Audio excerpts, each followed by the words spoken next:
Guys, good morning, good morning. Yan. Araw ng Huwebes, kakain tayo ngayon ng breakfast. Ano na to, breakfast? Breakfast. Tulingan. Adobong tulingan. Ulam natin ngayong araw.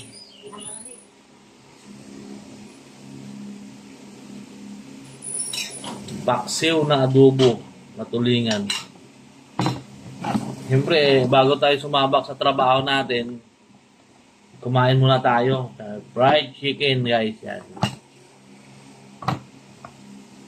Mas gusto ko yung buto-buto eh. Kain tayo. Mura na yung bilihan sa kanto dyan, no? Sa mga taga San Juan, ha, bumili kayo ng ulam dito sa Pier Soto, baba. Mura yung mga ulam nila.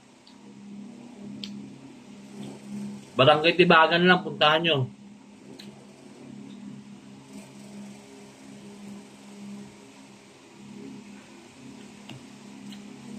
Sarap.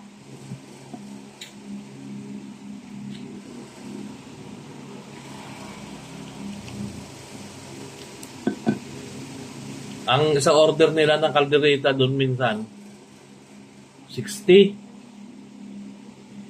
Ang dami niya.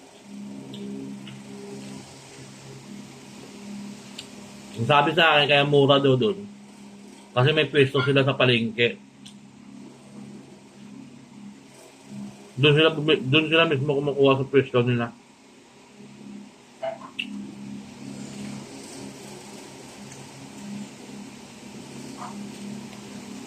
Kaya pansinin nyo sa umaga, tanghali, gabi, daming tao. Doon na yan kay Urbino. Sabihin nyo lang sa mga tricycle driver, dadalhin kayo dun. Mga kumakain dun, mga tricycle driver. Dito sa Barangay Tibagan, ha.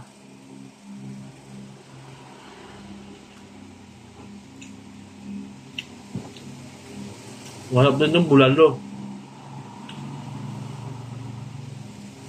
Bulalo ata nila parang 120, pero solid na, 2 tao.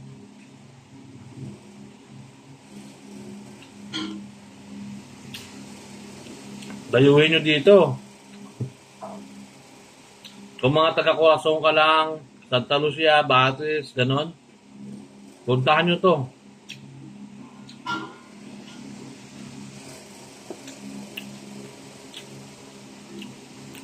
Hindi katulad sa ibang mga karinderya na ano.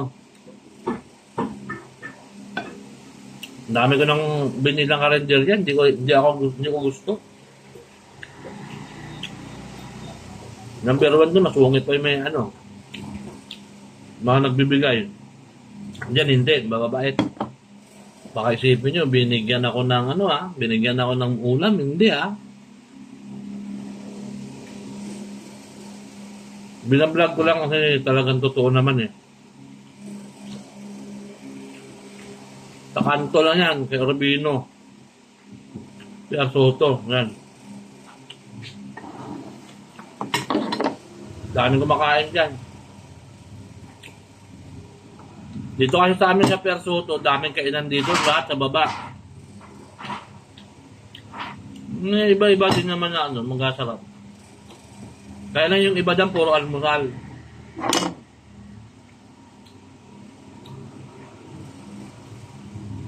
Masarap din almusal nila dyan.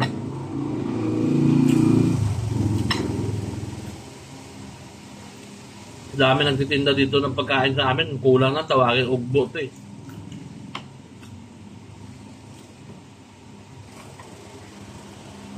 Ugbo ng San Juan, no? Yung street namin parang Corazon eh. Kabilaan yung mga nagbibenta ng mga pagkain. Sa Corazon, magaganda din. Ganon din. Kaya minsan, dumadayo pa din ako dun. Kaya may binibilan ako dun, pares. Yung dating pares ni Aling ano ba yun? Yung sa may tabi dati ng Yakitate. Nagtitinda si nanay. Dabis yung pares nun. Sarap nun.